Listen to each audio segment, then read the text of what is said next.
What up, world? It's your friendly neighborhood man, J5TH. Got my rider, the God King Kendon, and this motherfucker was cracking with you, man. Man, chilling though, man. Got my little brother on the line, man.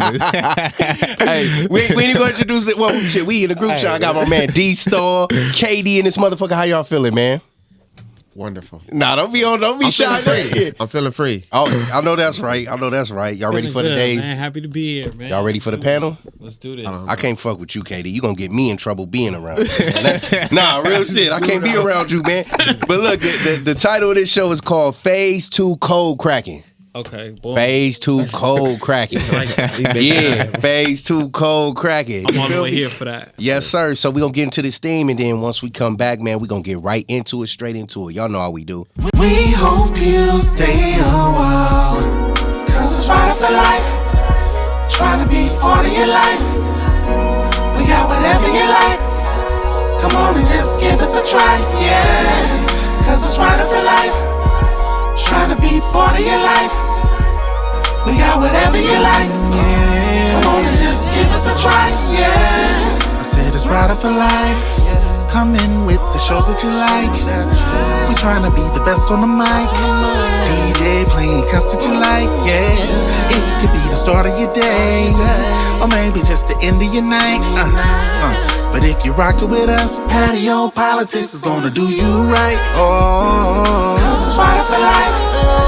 Trying to be part of your life, yeah. We got whatever you like. Come on and just give us a try, yeah. Cause it's right for life. Oh, trying to be part of your life. We got whatever you like. Come on and just give us a try, yeah. We hope you stay a while. Yeah, I hope you stay a while, because if you don't, man, we gonna fuck you up if you don't stay, man. Throw your ass in the trunk, tie you up. Real shit, real life council shit. Don't come out, you ready to play, motherfucker. Man. So what's up, fellas, man? How y'all doing? How y'all feeling? Man, feeling good, man. Live and in charge, man. Taking life by storm, you know. Yeah, I'm feeling hella good, man. I know, Dee Stall said it, man. Feeling free. Yes. Feeling free. I see you got that 4 agreements on the wall, you know. Oh yeah, man. That's all the time, man. I read that many moons ago. When was your first introduction to that? My first introduction to that was, I think I was on lockdown, and sometimes when you're on lockdown, you be trying to get books from other people. Yep. Mm-hmm. And somebody was like, hey, I got this book, man. One of the brothers was like, man, I got this book by this dude named Don Miguel Ruiz. And he said it's called The 4 Agreements. He said, bro, you need to read this book. Like, because he knew what I was on. He had already had his shit in his arsenal for a while. So he slid it to me, and I was just like, whoa. Yeah. Like, it's just everything. A lot of stuff it already spoke to me because it was things that I had already did. Mm-hmm. But it just like gave me clarity. And it's about like, you know, just being impeccable with my word, doing my best, not taking nothing personally. Like it hit me right. It was like steam, you know. It just gave me steam on my journey that I was already on. Yep. So, and it's crazy because they so simplistic, just the basic principles that we supposed to already know. And after that, did you catch yourself doing it? Yeah, attempting to do it every day. Things that I was already like living is like I was already on the journey. That's why I say it was like it just gave me more steam because I was already like I believe in like stoicism, so I was already into that whole stoic mentality of like, you know, maintaining your emotions and controlling who you are and channeling your emotions and stuff like that. So I was already into that. And then the environment that I was brought up in. So I told you, keep gonna get me in trouble. The environment that I was brought up in while incarcerated. And the guys that I was around, they were serious about being impeccable with your word. Yeah, so say what you mean and mean what you say. Yeah, real shit. And so I was learning that to be more like that. And then doing my best, I was in the state of mind like, fuck it. Like if I'm in prison, like I'm gonna just live my best life while I'm here. Like I incorporate that long before I got out. Yeah. Like fuck it. Like if I gotta do 30 years, if I'm gonna be here till I'm 50, or if there's a chance I can die, then I'm gonna just live my best life right here in this, you know, 12 by 8, 8 by 6 cell, 6 by 9, wherever I was at, and just make it like I'm gonna try to laugh and enjoy myself. I'm gonna try to watch TV. I'm gonna try to read books. Nah, real talk. I'm gonna try to write. You know what I'm saying? Whatever type of way I'm gonna live. So I was already doing some shit a little bit. Yeah. This book just like gave me like I want to just say it just channeled everything. It just gave me like, okay, this is something I can really like hone in on. Yeah. So that book is a powerful book. Nah, right hell there, yeah. bro. Have you read The Fifth Agreement? Nah, I ain't read that one. Yeah, New you gotta joint. check it. New joint, yeah. What is it? It's the second installment after that one. What is the agreement? It's summing them all up into one. Oh, Yeah, basic agreement. I'm gonna have to try that. Yeah, same by the same Don Ruiz, same Arthur. Yeah, he go. Yeah. I was reading a lot of stuff though. That's one of the most powerful books I ever read. And it's not even that long too. Yeah, it's not. It's So an easy telling read. people like, man, you should check it out. And it's really a book. It's like one of the books you read once and you just reference back years later. You know what I'm saying? Yeah, it hits you. exactly. What about you, Dee Stall? As far as books, Yeah, like was you no, tapped into that? I have too? not read that book, but I've seen it. You gotta Probably tap in. My favorite book would be that Rich Dad. Oh yeah, that's we a said good Twitter. one. Kiyosaki. Yeah. And later on down the line, I started really getting into people's stories. So Sam Walton, the guy who founded Walmart, Yeah. I read his bio. I love it. And that, if you read my book, like the way he wrote his book, you can see I actually took some of the format as far as taking other people and letting them, if I tell a story about how me and Keith met, Yeah. then I'm going to give him a chance to be in the book and tell his version. That's dope. So I did that in my book, but I got that from Sam Walton. Book. His book is so simple. The title is just My Story. Sam Walton, My Story. Nice. That's dope. Yeah. But it's dope. deep though. It's dope. if you're looking at it from a deep Thank you. perspective, it's perspective. So Yeah. Now let me ask y'all this, right? Because we gonna get the show off cracking, man. Like, look, because I got a question. Take me, if you had one word to describe that moment. Not the first, like when y'all on trial, when it's time to get sentenced, and the judge said what he said. Give me one word to describe y'all emotions at that point right there. his sentence was much harsher than mine, so I'm gonna let him take the lead. Yeah. Man, just Cause I know what you started. You was kind of anticipating for a while when you got out. So you knew you was. I knew what I was. I already knew how much time I was gonna get and all of that. But but when they actually said guilty, I don't care. Nobody said that was. what did you feel? It wasn't the sentence because that came after. You know, once you get convicted, you already really. Okay, yeah. But when they said guilty, I saw everything I love. My stomach. I don't know if anybody else in the courtroom heard it. My stomach was like. I'll never forget. And my legs got, but I stood strong. No, I just shed a tear. Man. I looked strong. I don't know. Probably the only person that could see the weakness was my mother. I don't know. Probably everybody, but I know I felt so weak, but I was just trying my best to look strong. And I was just like, it was like on count 1, on count 3, we found the defendant, DeAndre Stallworth, guilty. And I was just like, it's just like. Was a reaction from frozen. people, from your family in the court? You know, you like, Nope. no, Bro, damn. we kind of like. Already knew. Yeah, because they had like, it was open to shut with us. It was like, and I didn't say nothing, and it was like the way it looked. I don't know. It was so easy for the prosecution to just get that conviction. And now, granted, what the sentence and the crime was, it was just too. The sentence was way too harsh for the crime, like way too harsh. Never been arrested before. Yeah. Got 12 years and all I got caught. All that, the only evidence that they had was a cell phone. Yeah. So how did you give somebody 12 years for a cell phone? 2 years for the phone and then 10-year gun enhancement. Yeah, ridiculous. But the gun wasn't used or whatever. But aside from that, the feeling was, I can't give you a word, bro. But I was froze. Yeah. I guess that's the word. I was like, Damn. What about you, KD? Man, because it's interesting because I was looking at 135 years with 4 life sentences. So that was my max. Damn. And then They told you this while you was waiting for your sentence? So look, when I first No, How before I niggas supposed to got sleep convicted. like that, man? So look, when I first went to jail, I was so naive. I found out that everybody survived, right? Mm-hmm. So I was like, whoo! Yeah. Like I thought that was cool, right? Like this is how naive you are, you know, like okay, they survived. yeah. So I'm like, oh, okay, that's cool. So then when I asked, I had you know, just full disclosure, I had 3 attempted murders. One person Had half a dozen bullet wounds. GBI. Yeah. GBI would have been like a blessing if they would have gave me GBI.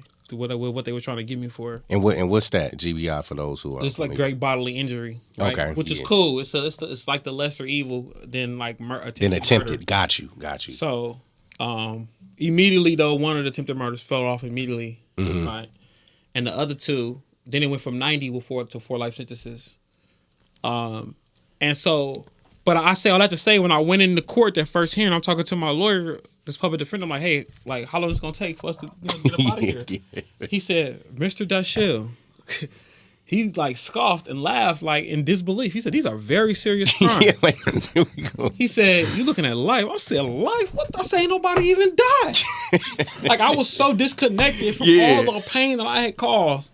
I was so disconnected from all the shit that I did get away with. I was like, man, ain't nobody even die.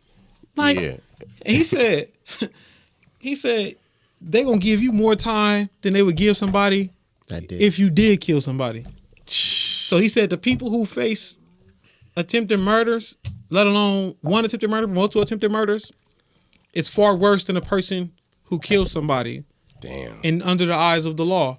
He said it's weird because you kill somebody, that's 25 to life.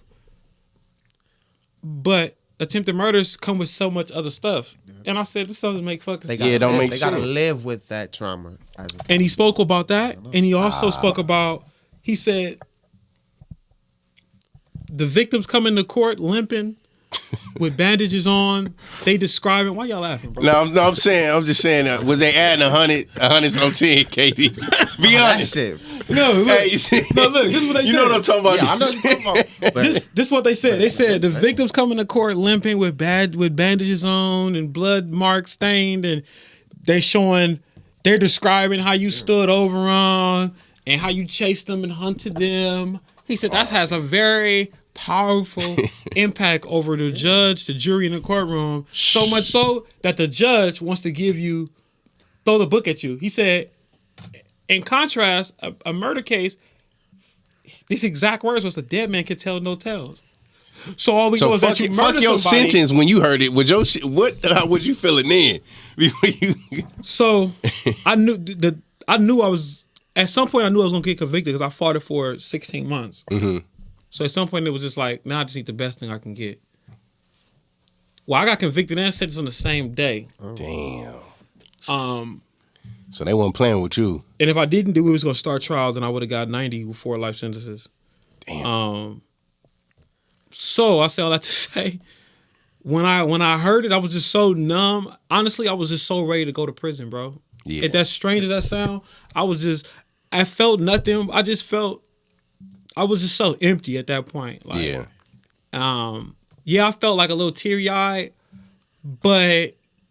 and I just wanted to be strong. I had like 15 family members in court.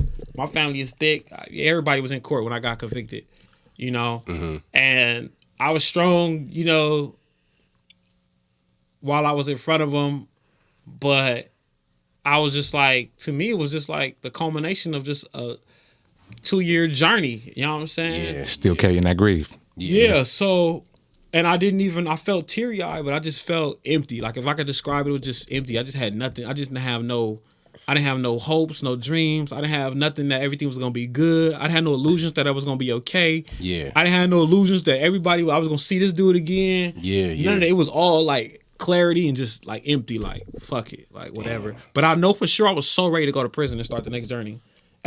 And I knew I was going to like the craziest places because everybody who I was in the county jail with who was getting convicted, they were going to like the most dangerous and craziest places. Damn. Like, so, and I would get letters from the county jail like, hey homie, we up here, it's on up here. So I was just like, for sure. Fuck, you know? So I just had nothing. I was just empty, like, fuck. Okay, so was you ready to get to the pen because you was ready to just get out the county? Because you know the county was shit rougher than damn near any prison. That's what I was about to ask. The county, yes and yes. I was ready to got the county jail because it's rough. It's just not a good way to live. But also, I was just ready to start the next journey. I just felt like I kind of was giving up. I was just tired of court. I was tired of all the shit. Mm-hmm. I was tired of county jail too because it's a hard way to live for 16 months. Yeah.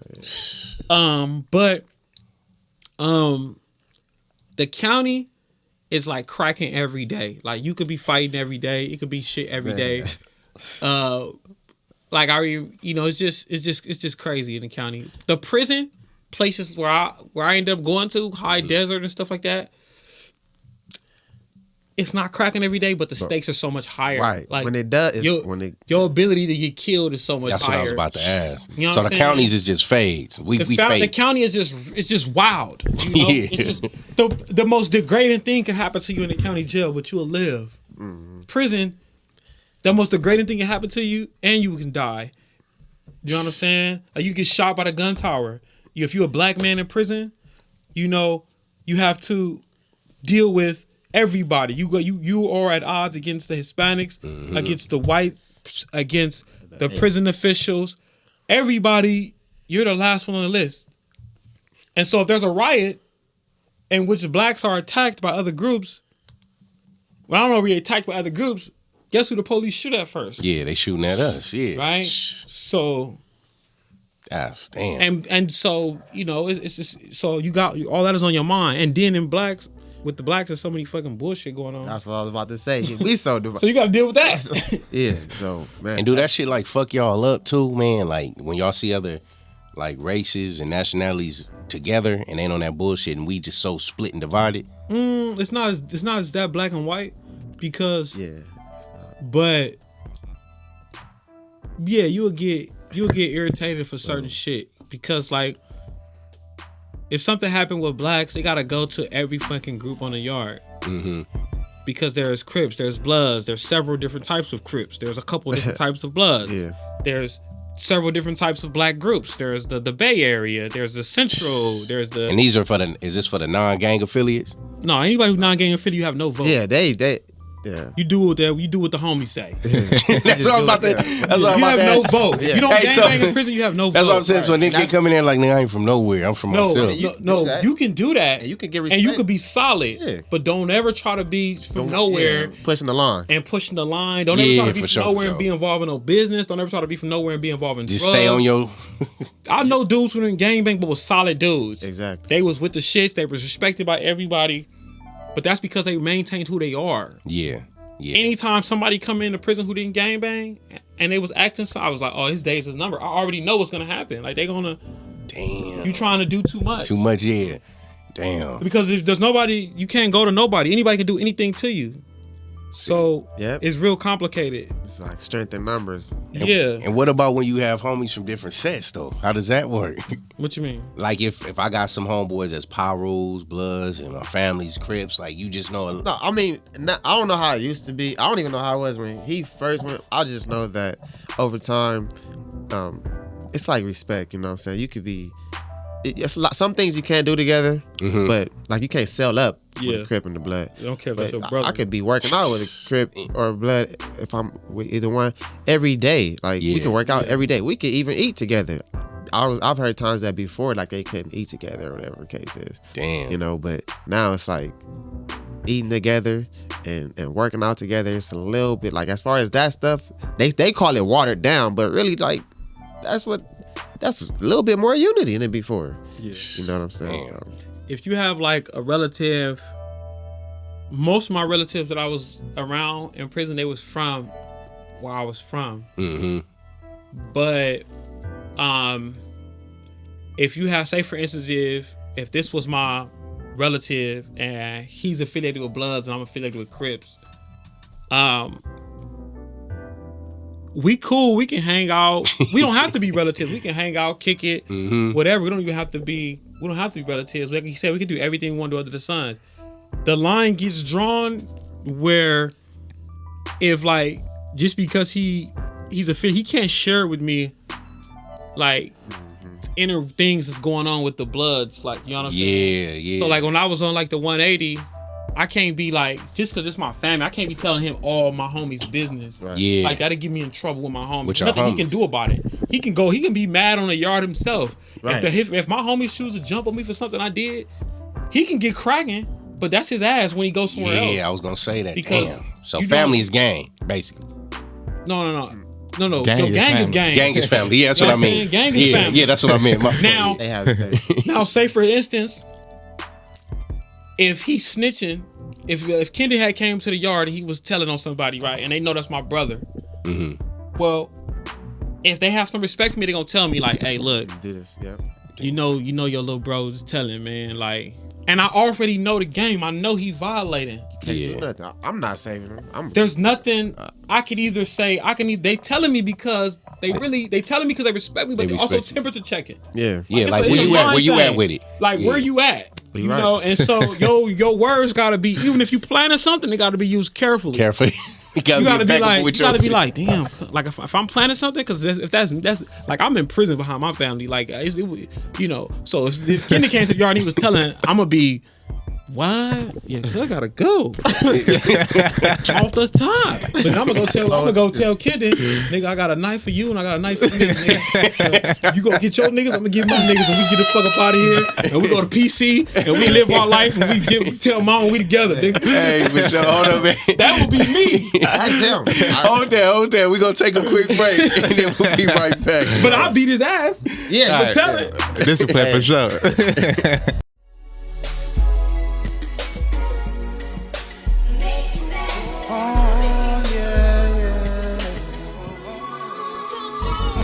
All smile, no trouble.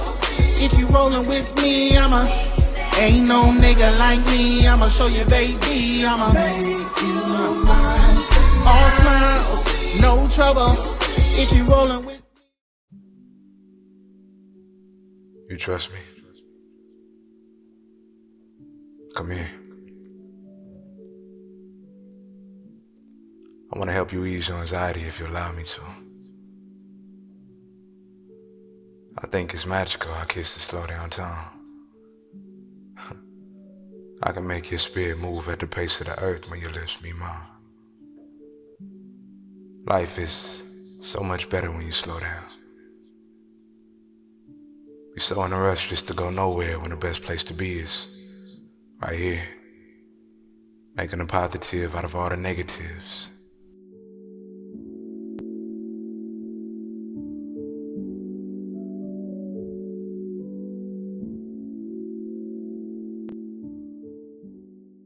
My mom passed away when I was 14, so I ended up getting like 4 other moms, and you know, I took from each one, and as I saw their characters, it taught me how to grow into a woman. The biggest obstacle and challenge that I faced along the way is self-sabotage. I'm constantly growing. I've made mistakes. I've made things that I've had to go back and correct. That's all part of the process. Because of my dark skin and my thick thighs and my big booty. For a long time, I fed into what Hollywood or America said that I wasn't. I hate people say that you're not gonna do that, you're not gonna be able to make it, you're not good enough. That inspires me. I really follow the cats in the game that stick to code, ethic, you know, just morals. I like to humble myself in front of people to show them that it can be done. What I feel that sets me aside is having God by my side, because He is the one that makes me unique, and He is the one that gives me the strength in order to make myself seem unique.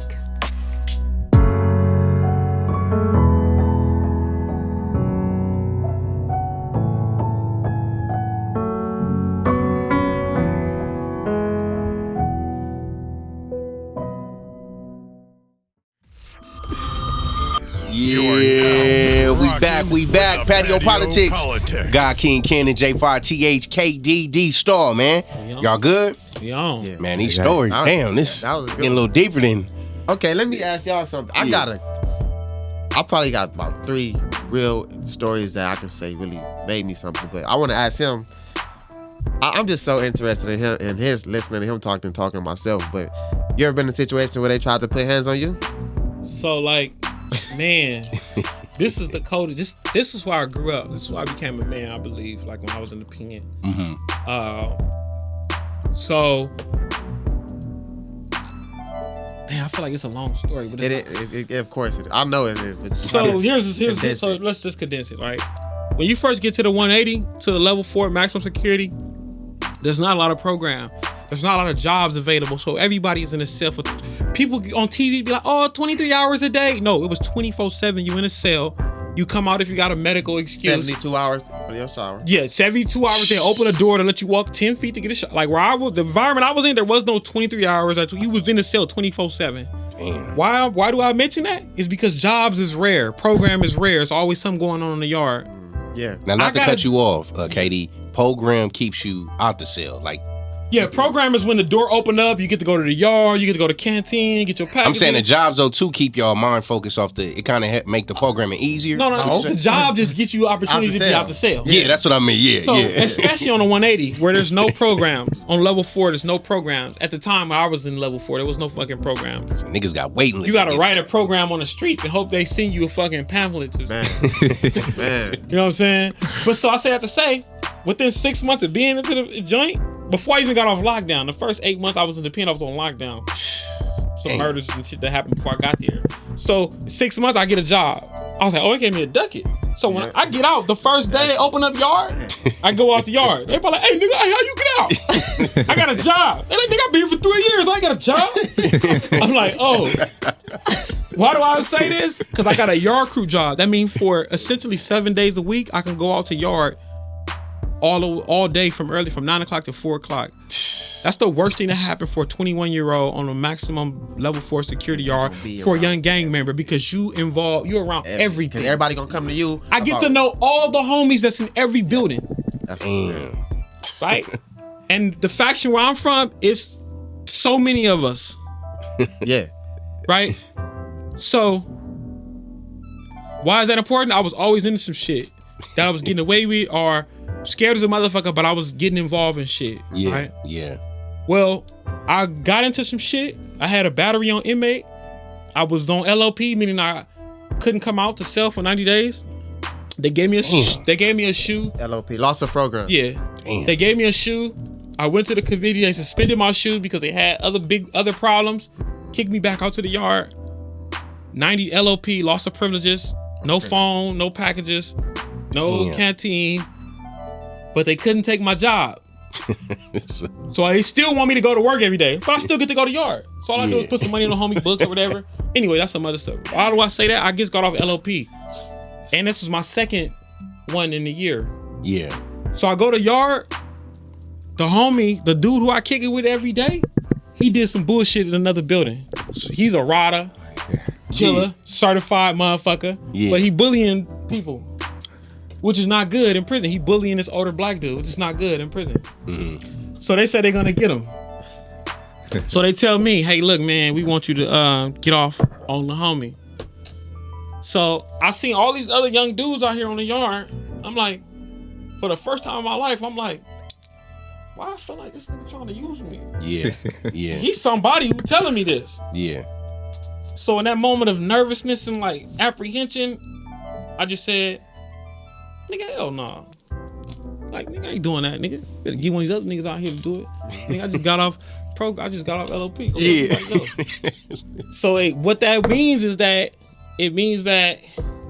by me saying that, it's a scary thing to say, because it's essentially what they call in prison, like on the 180, I'm refusing to bear arms. I'm refusing to get cracking. Dang. Like it's cowardice or whatever. It's like turning down the fade. It's like turning the fade, right? Damn. Because at any given drop of a dime, you're supposed to be willing to get cracking. Right. Yeah. So what he do is, this dude got influence. He only a couple years older than me, but he got a lot of influence. Manipulation. Big dude, big young dude. Mm-hmm. All the homies, older homies, and sponsored him to be the spokesperson. So I'm like, damn, you know what I'm saying? I know immediately when I said it that it's not a good thing to say. And he like, oh, all right, cuz, don't trip. He rubbing snake oil on me. All right, cuz, don't trip. It's all good. But in his mind, he like, So what he go do is he go poison the committee. Exactly. And so this shit crazy, man. Yeah. So look, I'm working out, right? Boom, this is the same yard. I'm working out. He gets some other niggas to rush the homie. I felt so bad about that because this is my nigga. Yeah. And I knew he was finna get rushed and I didn't tell him. Yeah. You know what I'm saying? But I couldn't tell him. He was wrong. Because he was in the wrong. Like that's so treacherous. Yeah. Like you my boy, I rock with you every day, but I can't tell you, hey, look, homie, you fucking up. And the homies is like, you gotta be able to see that though. You gotta have a discernment. But when it's you know crazy you're as doing this. wrong. The three of us, him, his celly, who I'm gonna break him up again. Me, him, and his celly was real tight. Yeah. His celly told him together one day, he said, hey, look, you been doing a lot of bullshit. He said, I've been up here for 4 years. He said, the fact that the homies ain't told you nothing, they ain't said nothing is kind of sketchy. Be careful. He's like, oh, the homies ain't, they love me, Cole. So he said that. I'm like, damn, I've been up here longer than him too. I'm like, bro, you probably need to kick back, bro. Like, you been doing like some bullshit that's like, even me, him don't agree with. Yeah. Anyways, so they get him rushed that day, that same time. All this is finna happen on the same yard. So he go tell some other niggas like, yeah, cuz I just hollered at the nigga KD. I tell nigga, cuz go like tell me like, nah. Like, yeah, oh what? So the way he tell it is like, they like, nah, not the like homie. you being defined like I'm being scary. Ah, yeah. So that's how he tell it. And they shocked too. They like, hell no, because I've been up there. Yeah. I've been doing all type of shit. Yeah. So, but it's some niggas that's homies that just, they not my niggas, but they homies. Yeah. I'm gonna holler at cuz.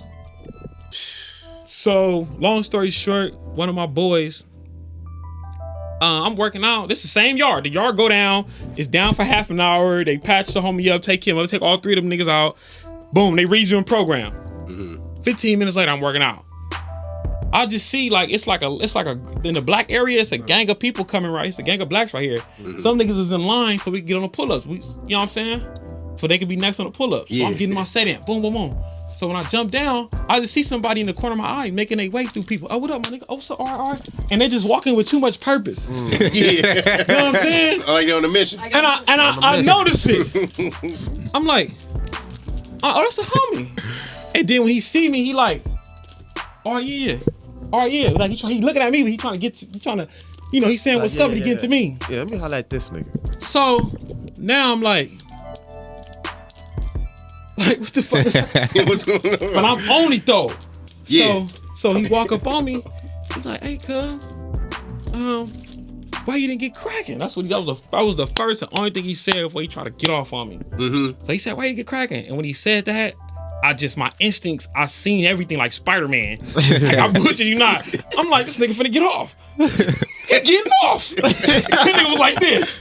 And I'm like, and I went like this, pull back, he clipped my chin a little bit. I just, boom, bam, boom, we just lock it up in the yard. Boom, boom, boom. Well, he came by himself, just him? By himself, right? But this cold thing though, there's other niggas that's making their way across the yard. So I'm thinking that they about to jump on me after I seen that later. So he like, boom. So when I seen him hit me, I'm like, he clipped my chin a little bit. So boom, we start locking up. Yeah. Mind you, I'm still in shock. This is my boy. I drop him. I grab him by his shirt. And I look around, I'm like, fuck, like I could really serve him. Yeah. But I'm trying to think like, this the homie. I don't want to put my feet on him or nothing like that, because that's a whole nother issue. You don't even know where, I still don't know what's going on. Yeah, you don't know where it's coming from. So I let him get up. We lock up again. He fall again. And I'm like, damn, should I just dump him out or whatever? But this time the police is running. Anyways, that's a scary thing because when I went to the cell, now when I saw, because I saw the other people when I dropped him the first time, I saw the other homies that was walking, right? These are niggas that's from my faction, but we don't really kick it. Yeah. So if something happens, they like sharks in the water. Yeah, real you got tough. niggas that you kick it with every day from your faction. If you come from a big area, and you got niggas that you don't kick with every day, but it's like, what's up, homie? Yeah. But if something's up with you, it's like sharks in the water. Yeah. So I was very nervous because I thought by defying him, I defy all the older homies and everybody else on the yard. Yeah. So when I went back to the cell, I was nervous, like, fuck. Like, because I saw them other niggas and I'm thinking like, and the homies really, the nigga who told me to get cracking, they really value this dude. Yeah. Give or take or whatever you want to call it, but he's the guy that he's not in charge of nobody, but he's the guy that they put out there to go. Yeah, the spokesperson. And the older homies, these was the top notch dudes from out of my area. And so I go to the cell, I said, fuck. I tell my cellie who was from Compton, I said, damn. I said, let me pack my shit. I packed all my shit. Get ready. Yeah, like, cause in case they give me, I just have all my shit ready. Yeah. And I write all the older homies' kites. Boom, boom, boom. I don't lie about nothing. I tell them, you don't want to lie. and you don't want to not show up the yard the next day. That's the worst thing you could do. Yeah, now that's really But it's scary to show up the yard the next day. Yeah. So I write all these niggas kites. It was 3 niggas who really had like a lot of power, and it was one nigga that was directly from my neighborhood that really. Yeah, that's the one that, because they gonna go to him. They gonna go to him and he's on their same level in terms of statute and been in prison for 20 years. So they go to him. So anyways, they did go to him. But I wrote all 3 of these niggas kites. They all top dogs. They're all in different buildings. You cannot put older niggas with the same statue in the same building. They gonna always bump heads. Yeah. So they all gotta have their own buildings where they govern their own group of niggas in there, so to speak. So boom, I write them kites, and the next day I go out there and all stay clothes. I don't have no personal shit on. All my blues, my boots. That shit packed up. And my dreads is locked up. I had dreads this time because I want nigga to pull my dreads out. They locked up real tight with a wave cap on. And I go out the yard in the snow. So you was war ready. You was war ready, like. And I was just I go out the yard in the snow with the bare minimum. And when I was out there nervous, I just do like a couple baby pull-ups.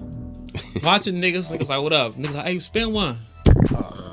So one of my boys, he grew up with Dante, with bro.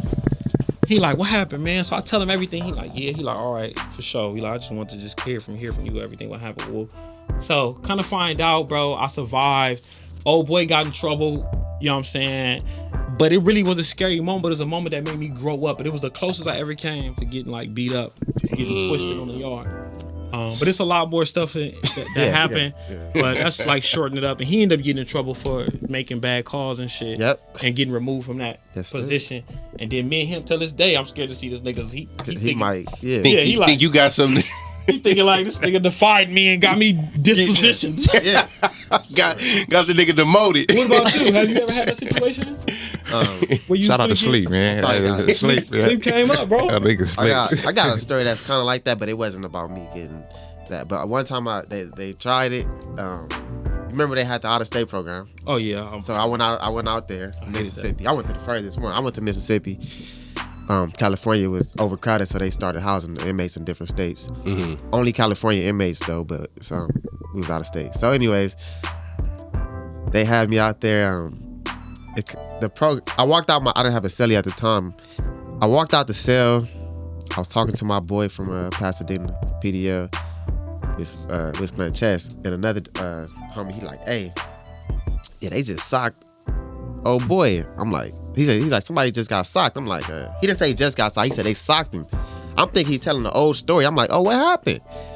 He like, such and such, walked up to him, fired on him in the cell, and then I'm like, oh, I looked towards the cell. He beat on the door. Hey, he called by my hood name. He like, hey, get that nigga. I'm like, who? I'm like, what happened? You socked out? He like, yeah, that nigga was texting my wife. You know, we got phones and stuff, right? Illegal cell phones. That's a whole other thing. Yeah, so if I let you use my phone, change prison forever. Right? You might, man, you might can see what's in there. So he like, that nigga was texting my wife. Man, that was my bitch first. Oh man, I'm not. Shit. This your boy. This ain't my. This is just a nigga from my card. He tried to be cool with me, but like I just was at that point. I really was like more on just focusing on myself. Yeah. And I just know he was like, get that nigga. I'm like, I'm talking to the nigga. I'm like, so you did what you? He like, I walked in the cell, I fired on him. He in the cell, he didn't do nothing. I'm like, it's all right. I'm like, man, that nigga, he let you do all that. So I'm supposed to fight his battle? Crazy than the motherfucker. Yeah. Police like, all right, get down here, go in the cell, whatever. We come back out after they feed us. We come back outside. They was on cell feeder. So we come back outside, and it was a nigga. So in my card, it's like people from all of us is together. It's like up north it was a dude from Sacramento. He's like a part of it's really focused in LA and Compton area, but we got outsiders too. So he's like a dude from Sacramento. I was like, what's up with old boy? He was like, what's up with you? Nobody never like that. So now antennas is up, like. Yeah. Oh shit. All right, so I text my pops. I'm like, my step pops. I used to really go to him for like guidance because he been in prison since. So he like knocked the first nigga out. I'm like, I'm not. All right, look. All right, we'll put my phone. So now I gotta put on my. Now you gotta prepare. So like you said, you don't go outside in your personal clothes. You start put my stuff. Your blues on. You stay blue. Everything stay. But I put my yard stuff on. So I put my yard stuff on. So it wasn't all state. So anyways, I put my stuff on. I packed the rest of my stuff up. I hid my cell phone in case they take me to the hole or whatever. So I end up going out there. So now it's probably like 13 of us. Like, and we was doing split tier. So it was all the bottom tier. It was like 13 of us. They all come outside. Like, so what's up? Like, got the biggest one. He from Pasadena. He like, so yeah, what's up? Like, I'm like, hey, wait a minute, what? Y'all chip? He like, well, tell him what you feel. The nigga that got socked, he like, I just feel like all the homies that was out here should get DP because they didn't do nothing. They didn't want to risk their time. But if it was for them, I would have risked my time. I'm like, emotional. Yep. So he say this, I'm like, man, I already know what's gonna happen with him. Yeah, I'm like, look, y'all might as well go get y'all best 3 and y'all biggest knife, because I'm not letting you niggas DP me, bro. I've been game banging for 10 years and I ain't never got DP, and I'm not about letting no niggas in prison DP me for something that I know I'm not wrong for. Yeah. So niggas is like, all right, well, he said all the homies. I'm like, and what about I can say it now. I'm like, what about Spike? And he like, they're like, well, we gotta see what's up because Spike from the hood. I'm like, oh, he from y'all hood, so y'all gotta think about that. But when it's me, you niggas is crazy. Spike end up coming out there. Spike he don't really talk at all, right? He like a little bit, he probably 8 years older than me, but he don't really talk a lot. He just eat, work out, your Muslim dude. He was kind of transitioning to becoming a better person as well. So we was already on that. That's why me and him was so cool on that transition. He walked out. I'm talking about set the hole. He's like, you niggas ain't finna do nothing. And I'll beat blood up. It's how he said his. I'm talking about when I say everybody was like. Before he came out there, they asked me what happened. I said, I'm gonna tell y'all what happened. I tell them the story. Oh, Spike come out there. He told the same story I told. When I told the story, it was like, man, we'll see. I don't make sense. Yeah. I'm not making everything I love. When that nigga Spike told the story verbatim, word for word. It's like, I could see how that would make sense. And my reaction was like, yeah, like you niggas. Yeah. Spike was like, man, don't even worry about it. I'm like, nah, fuck that.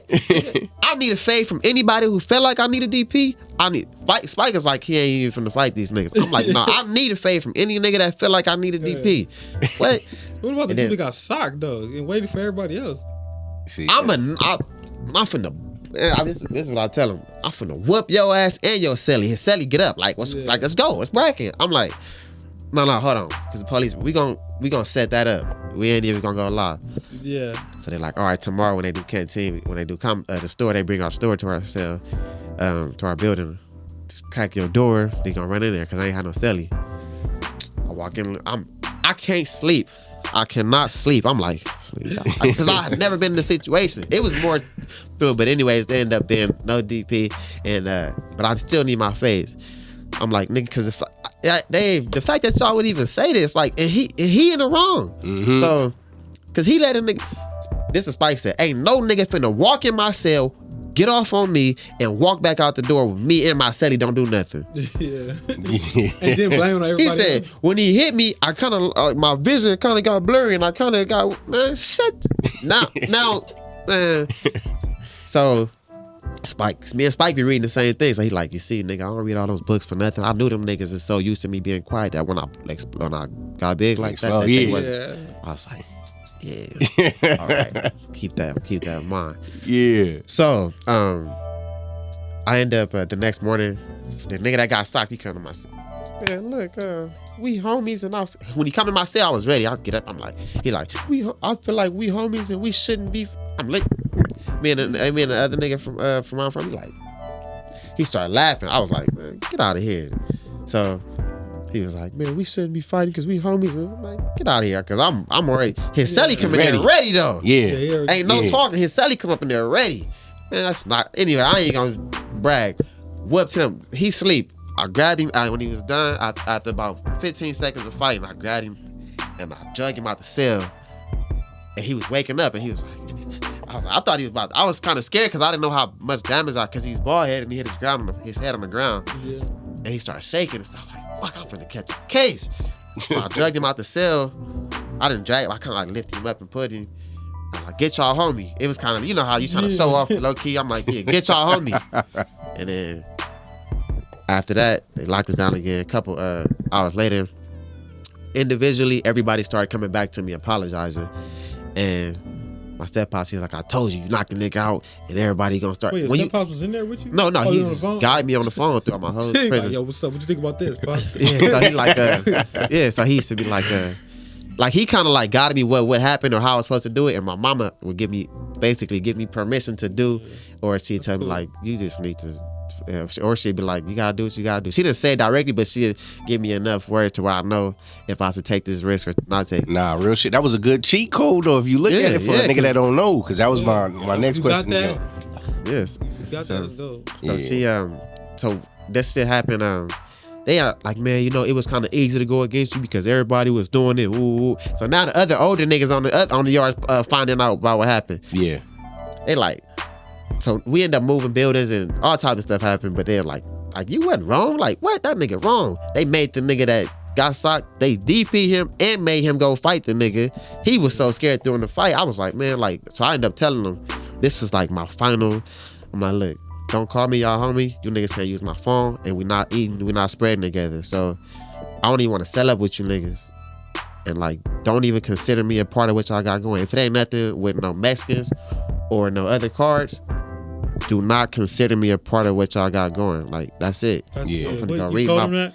I told about 3 of them that, and it spread. That's the reason why that's good is because the hardest part about being involved in gangs is like knowing that you outgrown this or it's not you. Yeah. And not having the courage to be like, hey, I'm cool on this shit. Yeah. That's hard, my nigga.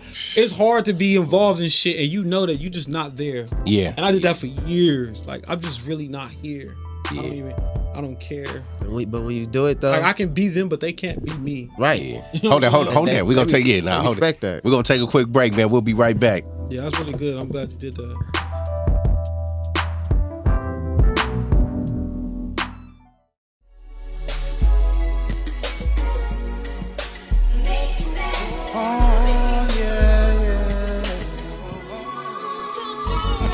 All smiles, no trouble. If you rollin' with me, ain't no nigga like me. I'ma show you, baby, I'ma make you mine. All smiles, no trouble. If you rollin' with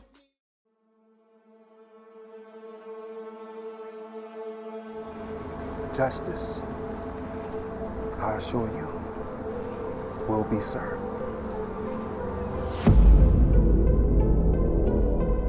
You want to restore the community, you have to restore order and instill fear in the people. Me and you both know how this ends. Yeah, we damn sure do know how it ends. It ends here. Because if we don't protect our people and land, who else will? Because it damn sure ain't the church. niggas are gonna go out here like me. That's what they want us to believe. And we're not born monsters. Circumstances, poverty, and pain turns us into that monster.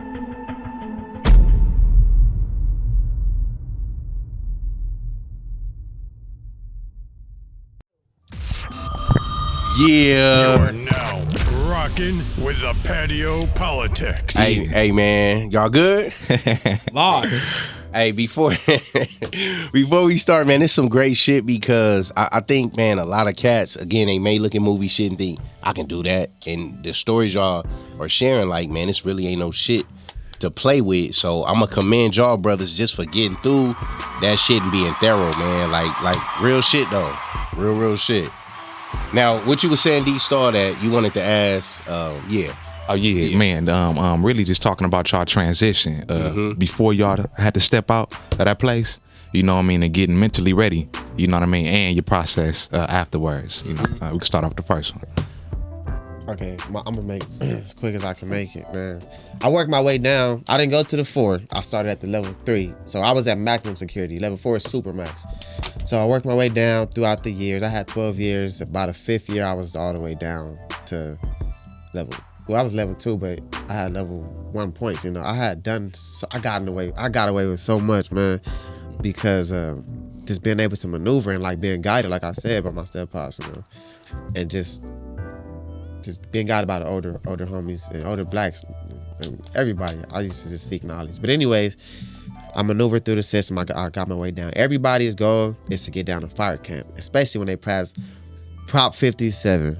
If you was in prison 2016-17, you know what Prop 57 is. That's what gave everybody our opportunities. I'm talking about from the lifers on down to the dudes that had 12 months.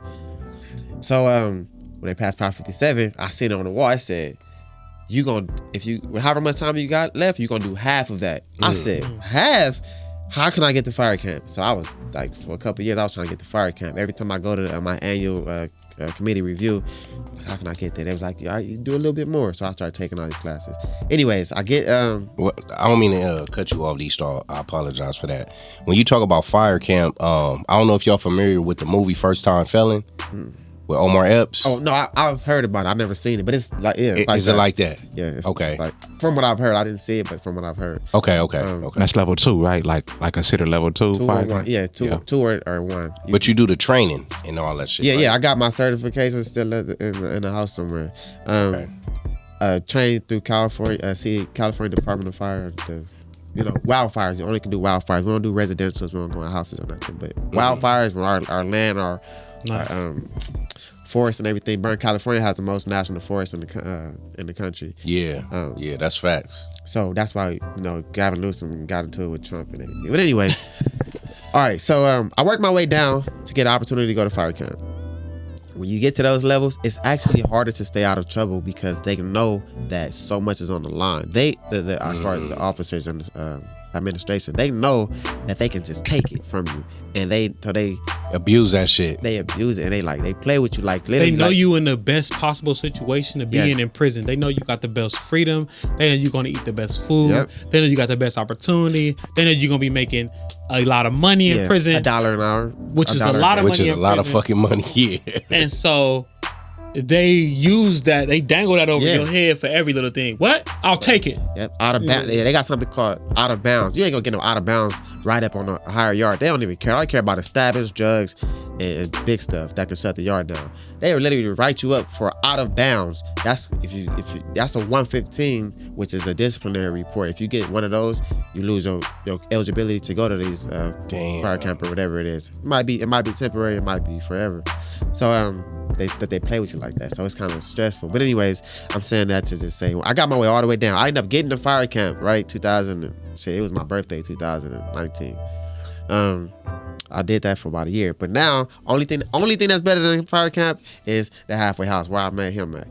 So we shout out to Amity. Yeah. Y'all know at the halfway house. Man. So I was like, how can I get there, right?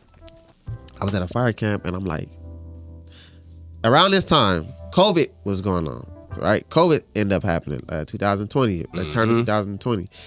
And I'm like, how can I get there? So now the police got an excuse. Oh, they shut the fire camps, they shut the halfway houses down because of COVID, this little virus thing. They shut it down. So now you got to stay at fire camp, which is, you're a prisoner at the lowest level of prison, but you're still a prisoner. Don't get it fucked up. So you got to follow all the prison rules. You just got a little bit. It's like they feed you better, but you gonna work for that shit. So and you got an opportunity to go home early. They took 2 years off the time that I had left. A little bit over 2 years was taken off when I made it to fire camp. So I went from 2024 release date to 2023, and then that year I got all the way down to 2021 release date. Damn. December 2021. So I had like a little bit over a year left. I'm like, man, I gotta get to this halfway house, man. That's all I wanted to get out of prison so bad. Yeah. So they tell us that we couldn't do it because of COVID. Man, listen what happened. I ended up going to CTF. I ended up going back to a prison on a medical thing. I faked the medical situation so I can go back to prison And just so I could use that to go to the halfway house, I took a big ass chance. And I was a low security inmate, but I was in a maximum security prison again. And they was like, you're not supposed to be here. They had me in a wing, in a COVID wing. Everybody coming in was dying. Like, I'm not making this up. They come in the building, he there for 3 days, pull him out on the stretcher. And niggas, it was all older dudes that was coming in there sick. And I couldn't leave because I was in there for like I was on full lockdown.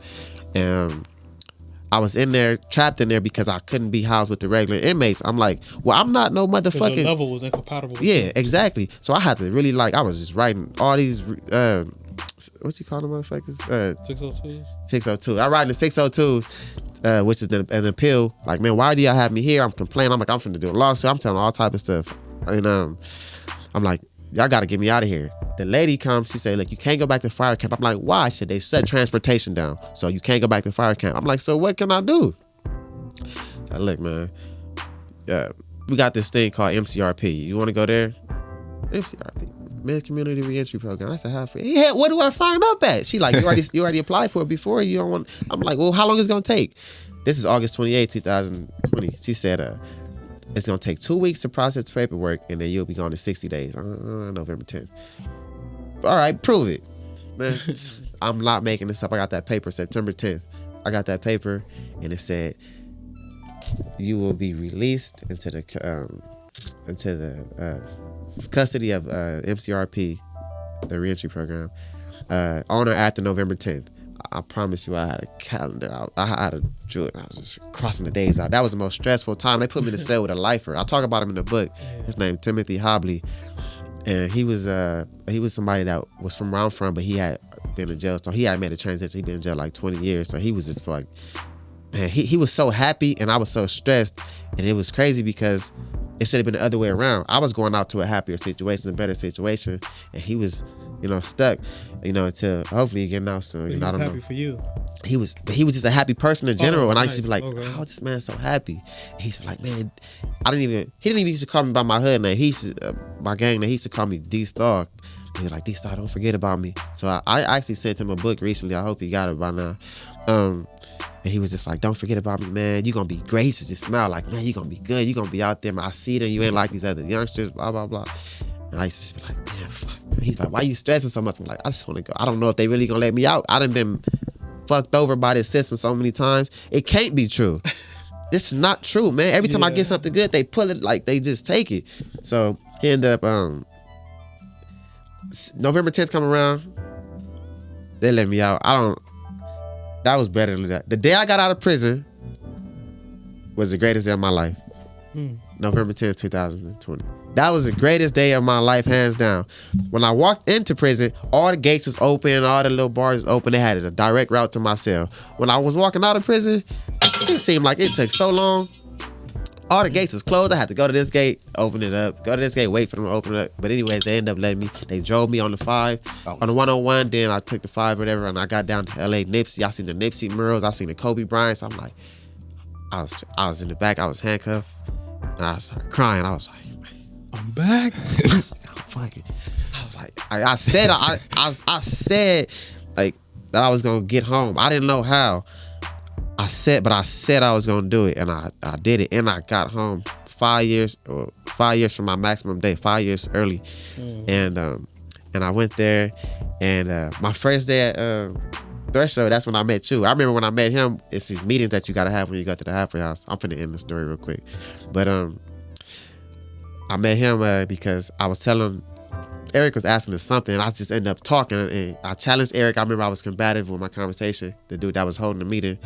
And then I told a story, and he was like, his response was like, damn, you could have got out on the parole board with that. He was like, man, you could have went to the parole board with the way you just told that story. Yeah. And then I think I asked him his name, and then said after that, said, I heard a little bit of his story. And said, so now you can tell him yours, because yours is 10 times better than mine. Bro. I remember when he came in, though, he was like, he just seemed like he seemed like he was young. And he had like a lot of good perspective on shit. So it seemed like at his age, he was like, he had more perspective on shit than I had when I was his age. So I was like, damn, like, homie, like, he can talk. You know what I'm saying? He can speak. He got like a little depth in what he's saying. So that's always good when you a person of that mentality, you see somebody else that got that mentality and they younger than you. Yeah. You be like, okay, nice. You know what I'm saying? And you was already in your transitional phase too, though, right? So this is the end. This is last year. This is when I was already like fully fledged on nothing but positivity when I met him. My story of getting out was pay attention. This is it. I took a deal for 30 years in order to. I should have mentioned that when we talked about sentencing. I took a deal for 30 years in order to escape 90 with multiple life sentences. So what that did to me is that it really put me outside of the scope of a lot of appeal processes and shit, and it really made me accept the fact that I'm gonna be in prison for a long time because I had a fixed date. So the mentality that I had to really bring up for me to be able to get out it really was a long way coming, because it was, there's just this quote that if you treat a man as he is condemned, he will remain as he is condemned, he will be condemned. So if you basically saying if a man has no hope, he will give nothing but hopelessness. He will give the world nothing but hopelessness. So when you go to the pen, and I went to Supermax level 4, I spent my first 7 years on a level 4 super maximum security places. I was in the worst places you could be, well, some of them. And so I'm going up there with everybody all these people that's hopeless, and they giving out nothing but hopelessness to the world. You know what I'm saying? Into their world, meaning that they just cruel.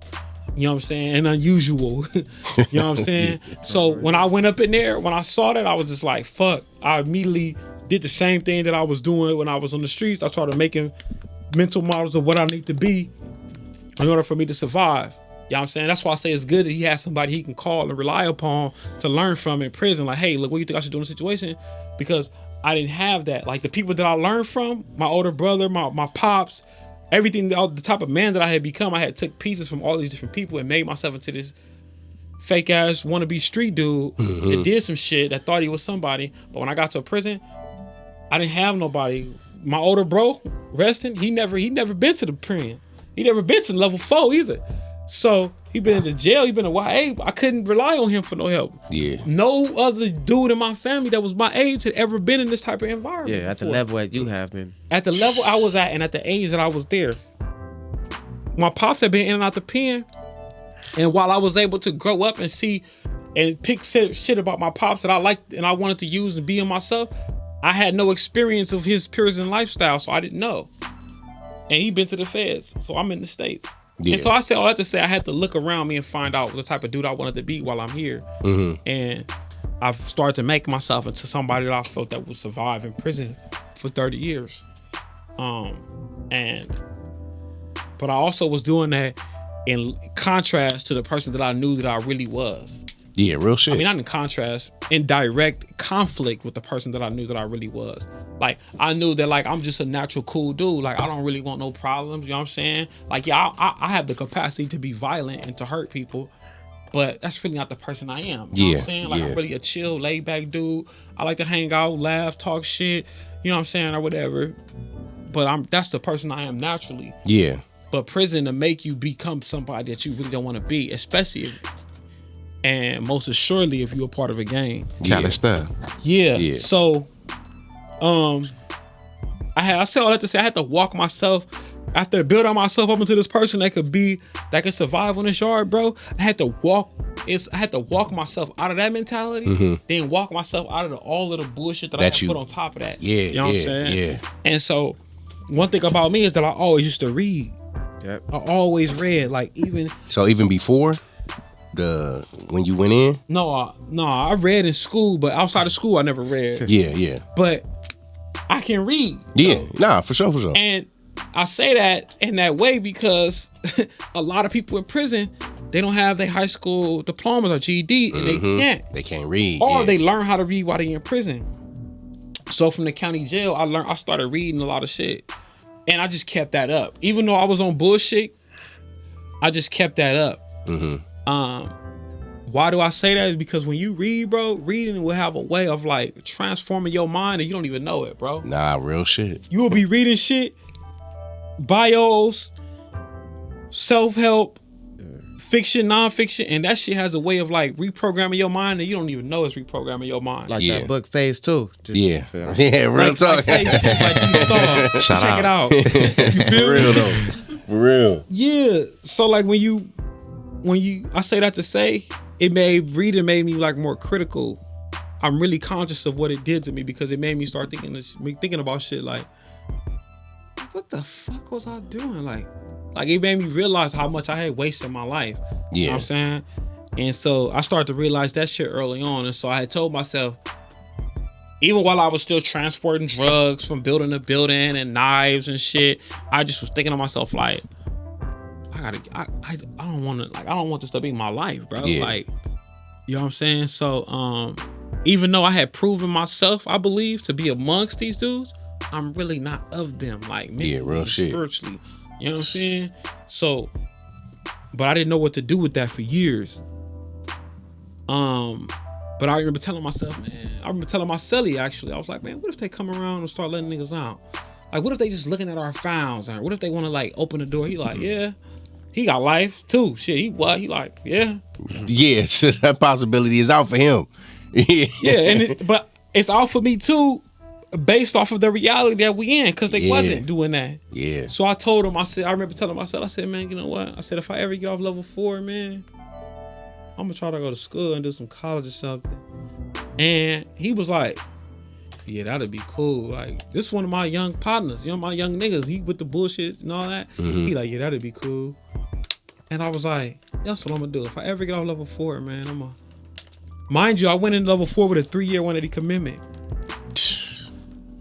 Meaning that if you young and you end up on level 4, they mandatory and you got to violate crime, it's mandatory 3 years. The lowest you could do. That's the least amount you do before they consider letting you out. Damn. Well, I turned that into almost 7 years on a level 4. Yeah. So I did almost 6 on high and a 180 on high desert. Then I went to another 4, Calipat, for 2 years, which is closer down south. But that motherfucker. Patio. Yeah, by the time I was at Calipatria, it was the most riotous prison in California. Active. So it was the most riots, it was the most assault on staffs. It had the most drugs, it had the most crooked police, it had the most all this bullshit. Yeah. So I went into that motherfucker. When I left High Desert, I'm like, whoo. But then I go into Calipat. The only difference is that Calipat had more program and the police was more crooked. So I turned a 3-year 180 commitment into almost 7 years, or a little after 7 years. But I remember when they told me that they changed the point system and they moved it from, my points had finally dropped to like 59 and lower. Yeah, my points had finally dropped to like 62 or something like that. And they just changed the point system to, now you had to get off of level 4, you had to have 59 points instead of 52. Mm-hmm. And I went to the counselor. I was so disconnected from the point system. I was just doing time. And the counselor said, hey, Keith, you eligible for level 3 if you stay clean between now and committee. And I was like, huh. But now I'm comfortable. I like level 4. It's crazy. Yeah. I fell in love with the level 4 environment. Like I feel like I had mastered it. Crazy. I felt like I had did it. Like, yeah. So when he said level 3, I was like, I remember telling my older homie, like, yeah, they came with level 3, man. I don't know if I want to go though. And he was like, man, my homie got this homie I'm talking to, he had like 100, almost 200 points. And he like 50 something years old. He said, man, shit, I ain't gonna never see no level 3. He said, man, I bet you they got green grass and everything. He said, shit, nigga, you better go down there and see what that shit like. If you don't like it, then shit, come back. But he said, I ain't gonna never see it. I'm living through you. He said it so smooth. I was like, it's funny on Mugs. It's Mugs. It's Mugs, my homie Mugs. Right? He said, they got green grass and everything. This is the most crazy. I need to tell y'all a whole story about the characters, the dudes that I run across in the joint, bro. But anyways, Mugs is just the most fucking craziest, smartest, devious, murderous, smartest fucking scientist person you ever met in your life. Hold that, Katie. You want to go to take us to break real quick? Yeah, man. It's the Patio PolitiCz, man. You already know. We got KD, Dee Stall, and my brother J Fifth. We're going to bring you right back after the break. Yeah.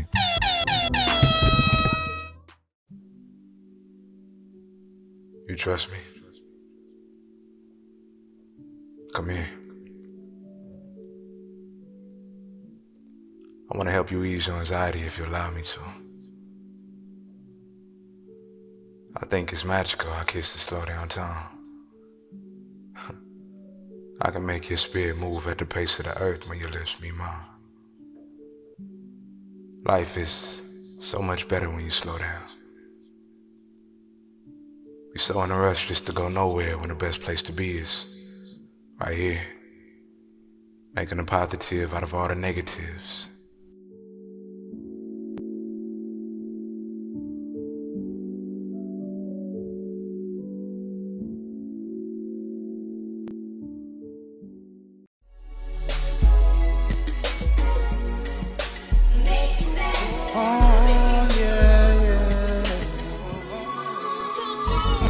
All smiles, no trouble. If you rollin' with me, ain't no nigga like me. I'ma show you, baby. I'ma make you mine. All smiles, no trouble. If you rollin' with My mom passed away when I was 14, so I ended up getting like 4 other moms, and you know, I took from each one, and as I saw their characters, it taught me how to grow into a woman.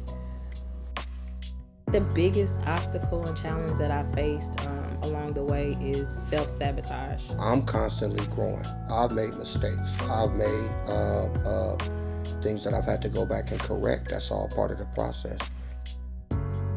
Because of my dark skin and my thick thighs and my big booty, for a long time I fed into what Hollywood or America said that I wasn't. I hate people say that you're not gonna do that, you're not gonna be able to make it, you're not good enough. That inspires me. I really follow the cats in the game that stick to code, ethic, just morals. I like to humble myself in front of people to show them that it can be done. What I feel that sets me aside is having God by my side, because He is the one that makes me unique, and He is the one that gives me the strength in order to make myself seem unique.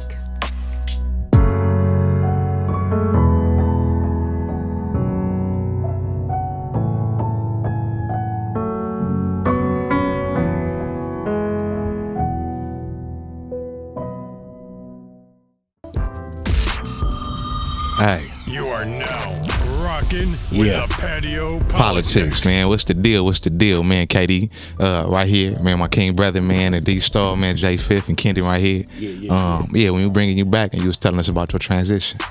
Yeah. So like, my boy, he was telling me like, man, level 3. Like he's literally leaned on my door. I was in the cell. He leaned on the door from the tier, and he said, man, the grass gonna be greener, man. He said, man, you gonna get more program. He said, ooh, man, I wish I can go. He said, why don't you go, man? Go. He said, I'm gonna live through you. He said, if you don't like it, that's cool, but just go try it out. He said, KD, go as low as you can go. Yeah. He said, go level 2. If you can, go level 1. Fire camp. He said, if you can, just keep going. He said, he like, write me every step of the way and tell me what it look like, because I ain't gonna never see the shit. He's like, I got 200 some points. I ain't gonna never see that shit. You see how the lifers, they mentality. They find some goodness to just like, don't forget about me. Just let me. Yeah, go ahead. That's how he was. He was like, just let me know how it is. He said, go ahead, dog. He said, and this is the homie. He said, don't worry about nothing. I'll make sure you straight. What he was saying was that I make sure nothing happened with the homies where you get in trouble. Because I had been on, he said, man, you've been doing this. He said, you already did it, man. You've been up here almost 7 years. Just go down there. Mm-hmm. I said, damn, all right. Because I was considering getting it right up the state. That's how fucked up my mind was. Even though at this time in my life, like I was super like, I would consider myself drastically different. This was 2014. Drastically different from when I was 7 years before. Like my mind and my mentality was just ridiculous at this time. Like in terms of like the person that I was, who I wanted to be, my smarts. But I was considering doing something stupid by staying here because I was comfortable in this environment. In the level 4 environment, in the politics. I just figured out I can do it. I thought this was cool. I had a little prison cell phone. Like, I was cool. Yeah. I had a good job. So I said, you know what, man? All right, cool. I'm gonna go. So when I got to level 3, man, it really was like, I was supposed to go to this other prison, right?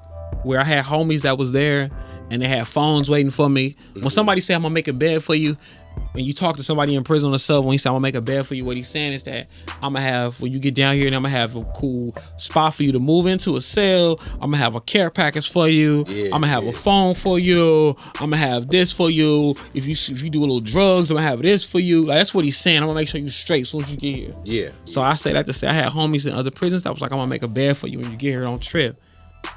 Well, these are the places that my choices to go to. Well, when they endorsed me to a prison that was neither my choices or even on my radar. And there was a place called Ironwood. And so sometimes in life, like, your greatest rejection like comes out your greatest direction. Message. You feel me? No, and so what you think is really that's why it's hard to try to put the pieces together while you looking forward. You can't, bro. You can only look back and be like, damn, like, you know what I'm saying? So when I went to Ironwood, the culture was so different. But remember, I told you years ago, I said, you know what, I'm gonna start getting into programs if I ever get a chance. There was so many programs. They got there. programs at Ironwood. And I had been reading and writing so much because I didn't have no programs. My mind was like I was like a sponge. Like, I wanted every information that I can. I just walked into programs like, what's this? Okay, boom, I'm in here. And so I was in groups for like 5 weeks before they like, man, let me just put this dude Dash Shell on the list because he been here anyway. Yeah. And I ended up in all the programs. One of my homies, my young homies, shout out to DJ, doing this thing with the Triple R podcast. DJ. When I got there, he was in college. He's the only young dude who matched my energy, who was smart, who was a real quote unquote low, who was solid, but at the same time was hella gifted mentally. You know what I'm saying? Who had his shit together, who knew what he wanted. And when I ran into him, this is my boy. You know, he from out of my stock. He like, oh, you in the college? He was just shocked at me to see him as he was to see me. Because we too young, and there's not a lot of young dudes from where we're from who trying to do good. But he was already in college. He was already doing 6 or 7 classes. He like, how much you want to sign him for? I said, man, just sign me for 2. He like, yeah. I'm gonna sign you up for 4. I'm like, damn. So he signed me up for 4 college classes. I never looked back, bro. And so I thus started my journey of self-help programming in college. And, you know, I mastered that shit. Like, I mastered school. I always loved school. I've never not liked school. Like, I've always been a person like, I love school. I love knowledge. I realized one of my gifts is education. Like, I love educating people. Yeah. So I got into college. I started to tutor people in college. I found out there's a lot of black and brown men who don't have reading and writing skills, who didn't have GEDs. I started to help them cultivate those skills that would get them towards their higher goals. You know what I'm saying? I got into self-help programs because I had already been very like an introspective person. I excelled in that programming very fast to the point to where they was nominate me for chairmen to run these groups, right? Yeah. Now this was hard to do at the time too, because personally, I was still hanging out. I was still going to yard, kicking it at the gang table sometimes. But that really was so out of alignment with who I was. So I said that was so good when Dee Stall said, you know what, I told them dudes, because at the time I didn't even have that courage to say that, even though I was on the, because my self-worth is still, even if a little bit, was tied to how these people thought of me. You know what I'm saying? Like, I still want the homies to know that I'm the dude that was up north on level 4, and I was with the shits. I'm still that person. But at the same time, this is what I really want to do. I really want to be in education. I really want to be showing dudes, like, this is my passion. Hey, look, homie. Oh, you don't know how to read? Oh, look, homie. Look. Oh, you don't know what that is? Look, boom. Like, that shit came so natural to me. All that racial shit that I built up in prison, I run into Hispanics. He didn't know. That ain't nothing, bro. Look, let me show you. He telling his Mexican homies, hey, this black fool, man, I'm finna go see this black fool, man. Yeah, and then KD, he gonna help me. Like, excuse me, you know what I'm saying? Nah, but that's cool. That's how he was. Like, and they start coming at me like, hey, man, I heard you was helping the homie. Yeah, I was helping him. What's up? Oh, okay. Help me. Hey, look, I need you to, you mean look on my paperwork? I said, look, bro, my rule is this. I ain't finna work hard. I ain't gonna work harder than you. So if I'm out here If you ain't out here, I'll never fuck with you again. I'm not your bitch. If you want me to come out and help you, I'll be out here every day, bro. Night yard, I'll be out here with you. With your paperwork, I'll be out here with you. But if I come out here and you ain't out here, I'm gonna feel like you wasting my time. I'll never fuck with you. Yeah. You know what I'm saying? And I say that to say that started building up a reputation for me inside the institution. The officers start noticing that. They start writing me chronos. Yeah. Like saying, man, this dude is exceptional. This dude is very sociable. Then they came out with a coding program. I remember I was walking in the day room and I saw it says coding program, basic coding program coming to Ironwood, HTML, CSS, and JavaScript. I'm like, damn, what the fuck is that? So I'm like, damn, I'm looking at dictionary. What the fuck is HTML, CSS, and JavaScript? Coding, web development, that sound like the fucking future. Yeah. I'm already in auto mechanics. I'm in auto mechanics college in groups. My day in prison is so full. It's as full as you can be. I'm never in the cell. Always in the program from 6 a.m, the door open till that motherfucking bar lock at 9 o'clock. I'm gone. Programming. Like I never have time to do no bullshit. Yeah. To where that barely calling home. I'm on autopilot. What's happening? Y'all get that package? You sent it? All right, man. I love you, man. Kendi, send me some flicks of the filming. Yo, I gotta go. Yeah. Like, if I'm talking to a little chick, she like, you don't even be calling. It's been 3 days. I thought you were in the home. Well, you want me to be calling you or you want me to be trying to get out? Like, make a decision. Yeah, that's real. Like, thank you. So I started really programming at a high level, and I was in auto mechanics. The welding instructor, he used to come in. The auto mechanic instructor was tight. They used to come up in there. He used to come up in there and fuck with me. He's like, man, why don't you come to welding? He said auto mechanics is bullshit. He tell him like welding is a better job. Because my whole thing was like, I'm trying to set myself up to get out here and have many skills as I can. I want to have a college degree. I want to be certified welder, certified masonry, certified auto mechanics. Like I was trying to put myself in position. Well, you wasn't trying, man. I was definitely doing that. Yeah. So this dude, welding instructor, he really vibed to me. He was in the military and shit. He said, look, man, I'm pulling you on welding. I said, all right, fuck it. I'm going to welding. I already passed all the main books in auto mechanics. I'm thinking to myself, okay, welding is a good job. They start you off 22, 25 an hour. You know what I'm saying? That'd be cool for me fresh out of prison. I can go out there, work 12 hours a day, 5 days a week, stack my bread. This is my mentality. Okay, boom, do this, build my shit on the side. Fine. Then I see this thing. I say that to say I see this web development. That should change everything. I'm like, web development will be better than fucking welding. Then I started thinking like, I don't want to be working laborers. I will if I have to. I don't mind it. Because all of it's a stepping stone, but if I can do this is what something I really would like. So boom, I started writing the instructor. Hey man, boom, what's up with this? They said, oh man, put the application in. I had a good relationship with the computer literacy teacher. I said, look man, this is the program, man. I need you to call the dude over there. Y'all both computers. I don't know why I try to make the connection. You computers, he computers. Call him, man, to help me out. He said, oh, y'all know him. So anyways, he called him. They ignored me for a whole year. Whole year I continued on program. Finally, they finally came and see me. And long story short, I got moved to a whole nother yard. Now that's scary too, because going to another yard, there's always anxiety, bro. Even if you've been to the places I've been, there's always this level of like, who over there? Like, do I got any enemies over there?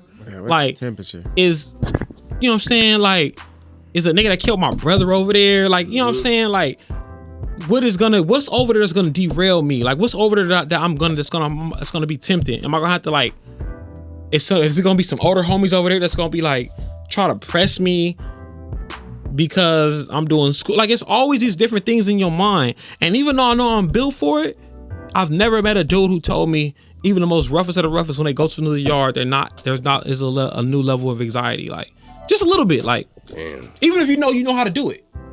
So I'm like, I say that to say, moving to another yard, it's always sketchy. So it's like, damn, do I really want to move to another yard? Like I'm comfortable here. I know everybody here. I'm in all the because going over there, I'm starting from scratch. I'm in no programs. All I am is just the coding. So I said, fuck it. You know what? It is what it is. Fuck all this shit. It is whatever's over there is over there. I'm going.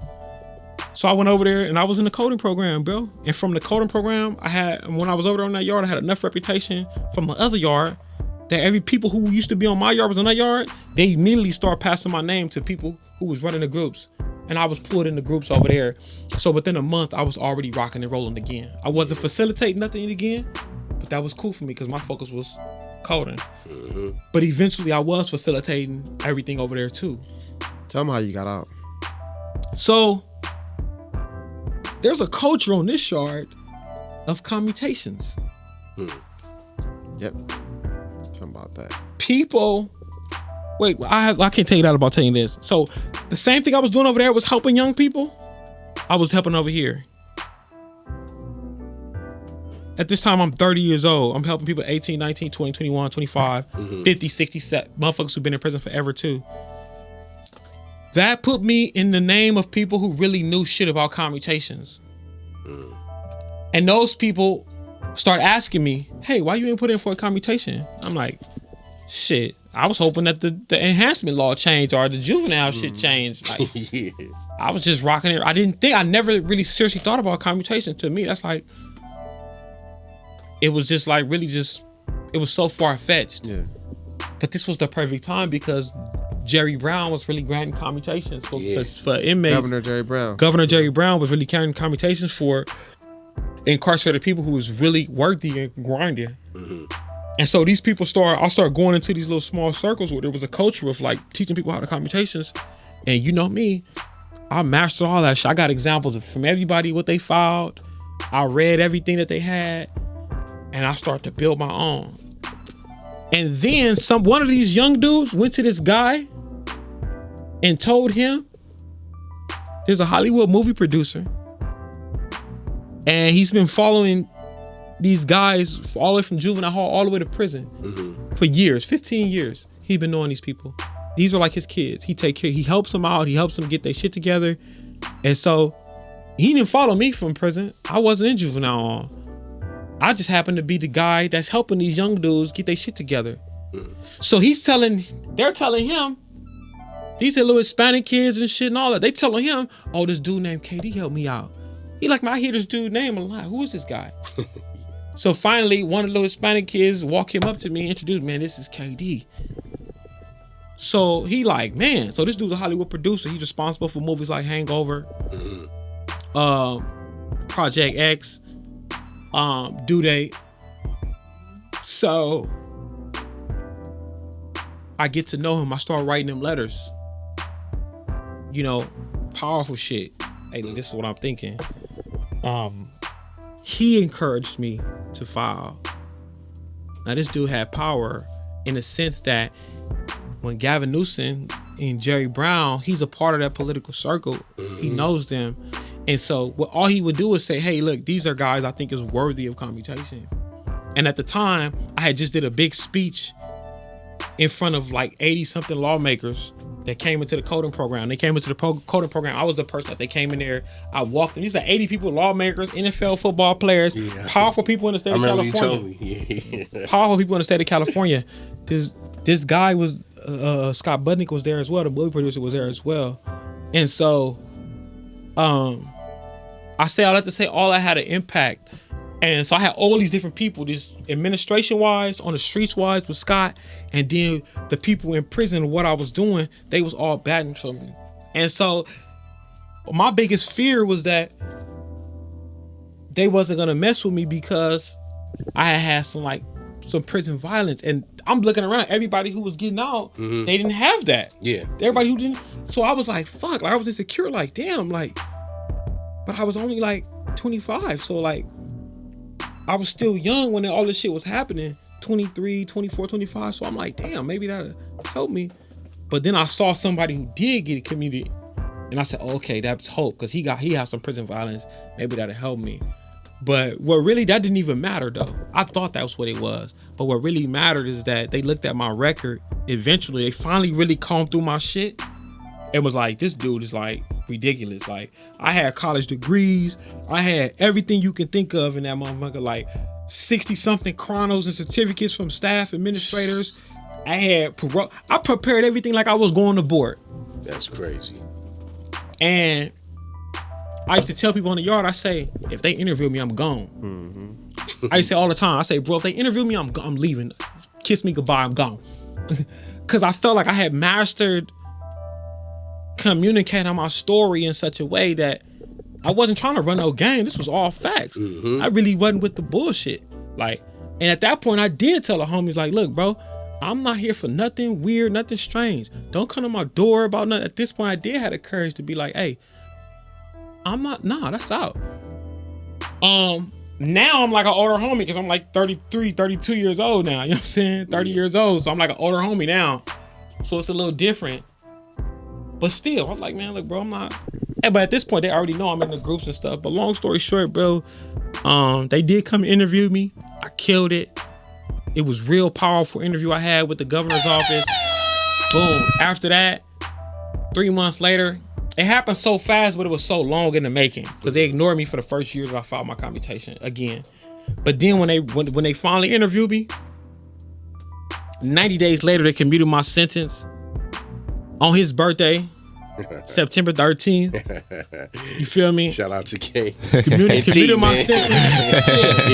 Yeah. Look, they called me in the office September 13th. I think it was a Friday, huh? They like, my little Hispanic partner, he like, man, what you think this here for? Because he had a bad celly, and his celly had did something. He thought he was getting a write-up. Yeah. So when he saw me, he said, when I seen you, KD, I knew it was gonna be good. And when he came in and sat next to me, he said, what do you think this for? I was like, well, we finna get commuted. He was like, why you say that? I said, bro, we finna get commuted. Ain't no reason why I'm here. You got interviewed? Yeah, we get commuted. Makes sense. There's nothing to talk about, bro. Makes sense. Like, if there's anything else, it's a surprise. So when the lady came, the lieutenant. Is that how your confidence was? Like, right. The lieutenant came. She was like, so what do you guys think this is for? I said, we finna get commuted. and my boy Jaime like, I don't know. She like, I don't know. Don't jinx it. You don't know. You never know. She was being all coy. And I'm like, oh shit, we finna get commuted. I'm like, she trying to play us. I'm like, we finna get commuted, bro, for sure. So then they put us in the separate rooms. And when they told me, bro, I had saw it in my vision, bro. Like, people talk about law of attraction, all of that shit, visualization. Like, I did it, bro. Yeah. I've done that, bro. Like, it's real. Like, I know it works. Like, so when they told me, I had already seen it. I wasn't surprised or nothing. The reaction was just the reaction in my mind. Like, yeah, like, what? The only thing that I was hoping for was that they just commuted me and kicked me out, but they sent me the board. Mm-hmm. But I really wasn't. The only thing that I didn't like is that just put me off 11 more months. Yeah. But I knew for sure I was out. Because why? Because I had mastered the fucking board process. I studied up on all that shit just in case. I'm the type of person that what will happen can't happen, so I'm gonna prepare for it. Yeah, that's real. You know what I'm saying? Mm-hmm. So in my mind, I prepare. I don't want to leave no stone unturned. Like, I'm gonna prepare for everything that can ever possibly happen. Therefore, if it don't happen, that's cool. So when I used to talk to lifers and coach them, well, what do you think that they will ask you about this? Well, let's prepare for all of that shit. Yeah, that's real. So that when you go in there, you know, you can maximize your chances. Mm-hmm. And so they sent me to the psych. I waited for a week or two to hear what they can give you a low, a medium, or high. They gave me a low risk to public safety. That's the best thing you can get. So at that point, the biggest final challenge is going in there to the board. And that's when you, like on the movies, you got to sit before somebody. I sit in for the board, and these people are the best at what they do. They make mistakes and not letting people out. Certain good people, that's good, but they are generally the best at what the fuck they do. Damn. And they're gonna ask you every fucking they gonna screen you. Screening conceivable under the sun, because their whole thing is that we want to make sure before we make you the ain't decision. supposed to get out right now. Yeah, so yeah. So if we let you out, we trying to make sure it don't come back to. He told me before, he said, I don't want LA County knocking on my door saying you let a murderer out and he went and did this. You know what I'm saying? He said, so when I'm across the table from somebody, I'm asking them, is this the type of guy I want living next door to my daughter? And if I can't reconcile that question, you're not getting out. That's real though. Don't care how good you talk or don't talk. If I think to myself, do I want you to do next door to my daughter? And if he said if I can be like, yeah, he seems decent. Yeah. I've seen his paperwork, it's not like he's changed. But if it's a struggle or conflict, he's just gonna not do it. And so they grilled me, bro, for almost 2 hours. And the whole time they was poker face. They didn't tell me nothing I was doing good. But at the end, when they granted me, they was like, man, It was like, man, you ready? He said, man, I wish. I think he was saying it was against the law for him to take my file and use it as a standard. But he was saying, I wish I could. Damn. You know, he was like, man, you went all the way in. Because I wrote essays on everything. Like that's my first passion, writing. Damn. So I been boom, boom, boom. And he was like, man, you a coder? I was like, yeah, I know how to build websites from scratch. Not the, like, coding. Yeah. Like, I can code them, not the copy and paste, but, like, the actual line by line. I know how to do that. Script. Damn. And so he was happy I had that. He felt that I had a very good marketable skill to get out. I had 2 college degrees at that time. I did every program you could think of that related to gangs and attempted murders and drugs, all that shit. Damn. You know what I'm saying? So much so, bro, they barely asked me about my prison shit. Like, the shit I did when I was young. And when he did ask me, I didn't make no excuses for it. I said, look, man, I was 22 years old, 23 years old. I was in this dangerous prison yard. It's the same person that was shooting somebody. Like, to me, everything that you can say that was bad about that, I'm not trying to make excuses. That's the same person that was out there acting up, shooting people. I have no excuses for that person. Like, I completely throw that dude under the bus.